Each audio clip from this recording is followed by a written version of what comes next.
do we find the true, the good, the beautiful? And then, do we hide it? Do we keep it to ourselves? Do we give it away? Welcome to Ostracon, a podcast that translates fragments into the whole from which they came. So here's my fragment for reflection today. Are we defined by what we make or by what we consume? Let's think about each of them, starting with what we consume. We can think about all the things that we surround ourselves with, that we, in one way or another, take into ourselves and how they shape us. We can think of the friends that we associate with, the things they draw us towards, the interests and influences that they build with us. You can think of our family of origin, where we come from, their traditions, their behaviors, their strengths, their flaws, their weaknesses, some that have become ingrained in us, some that have become our habits. You can think of the books that we read, the movies we see, the music we listen to, our heroes, our idols, those that we wish we could emulate. We sometimes pull them very deeply into ourselves. We consume them, and they govern even life choices in our interior drive to see ourselves like them. As the old saying goes, you are what you eat.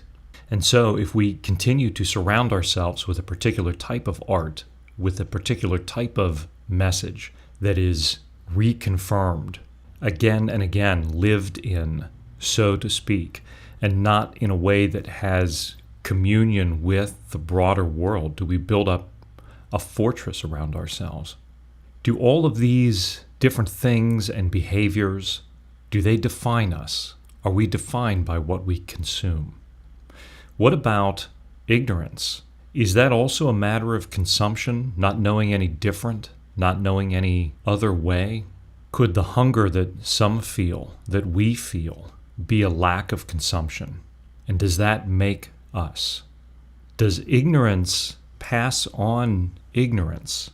If one generation's mind has never been opened, challenged, clarified, maybe has never been exposed to truth, but lives in a smaller world that by circumstance has been foisted upon it, is that a consumption that has defined that generation? And then is that passed on to the next generation?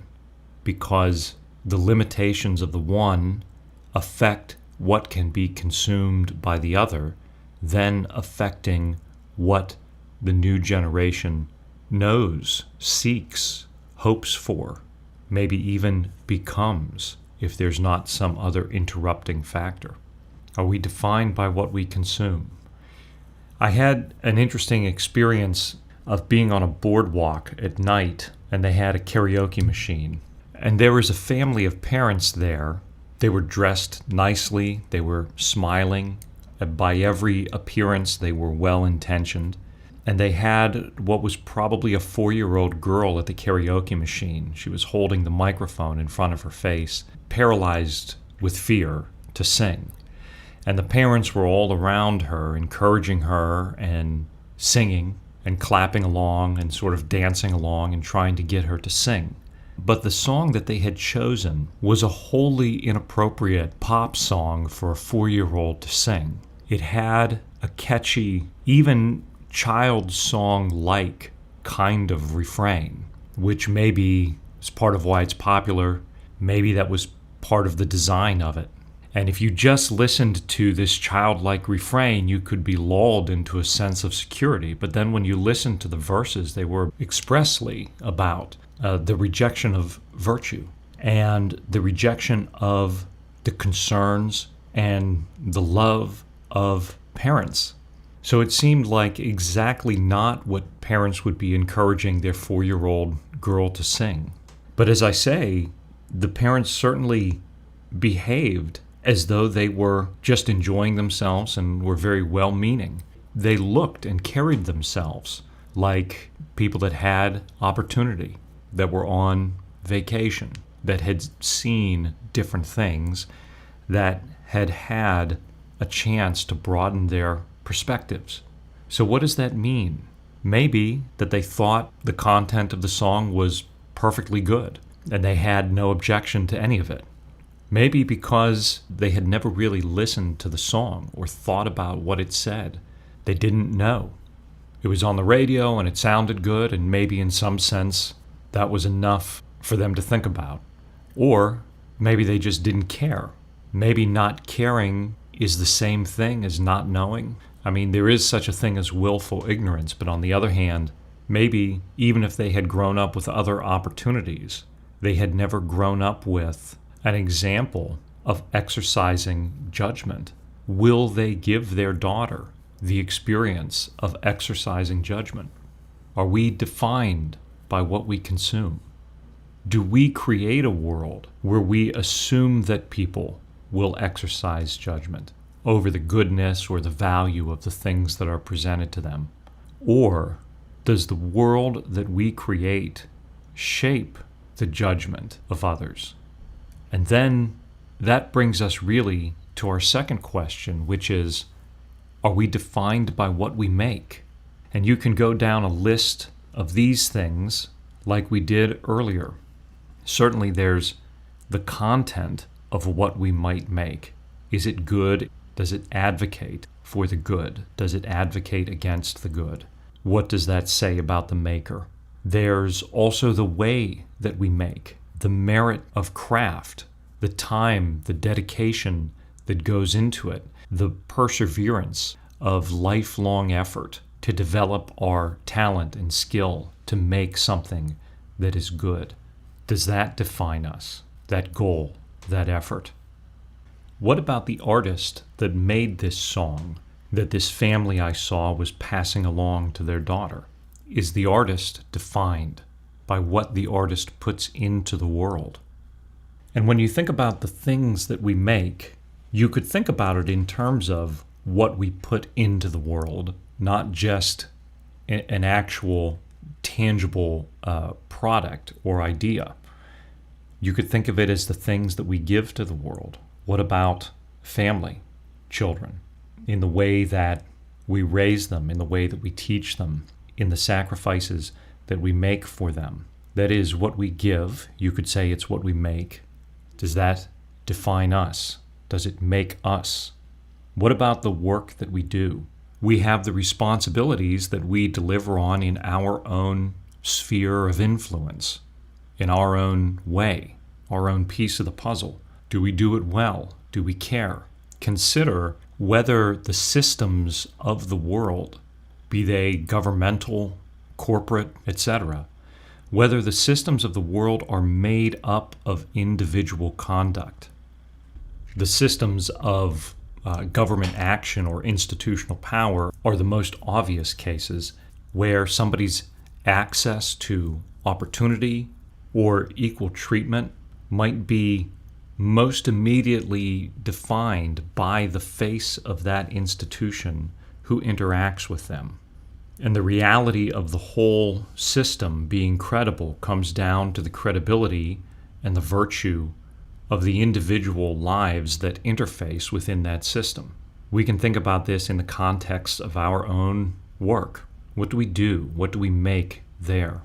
Are we defined by it? I started out this fragment asking, are we defined by what we make or by what we consume? But as we think about it, I'll ask another question. Is it a hermeneutic circle? I'm referring to one of the theories about how we come to understand a piece of art and its meaning. The hermeneutic circle is the idea that the art brings something to the exchange. The individual reader or viewer brings something to the exchange. And then there is a cycle between them, a relationship.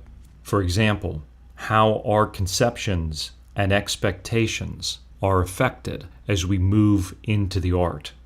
How our relationship to a piece of the art might develop into a relationship to its whole. It can be the history that we bring to the art. It can be the history that the art comes from, and the bridge between those histories, or between the present and the past. It can be a merging of social, cultural, personal horizons, and it becomes a circle of exchange as we move deeper and deeper into understanding. It's a conversation as we hope to arrive at meaning. We may bring our preconceptions to this process, but those can develop in the process, in the circle. Is that what this is? We consume, then we make. But the process of making may reinforce or may interrupt what we consume. Maybe we're given to see or hear or feel something different, and what we consume changes, and then what we make changes. And that our identity is really the path of choices and circumstances. Do we know what is out there? What happens when we confront it? Does it change us? Do we make a choice to change others?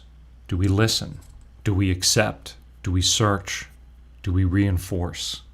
In that process, do we find the true, the good, the beautiful? And then, do we hide it? Do we keep it to ourselves? Do we give it away? And perhaps there are a number of essential decisions in that circle as to what we receive and what we give, and maybe those are the defining points. And so the answer may be different for each person, do you think? Are we defined by what we make or what we consume?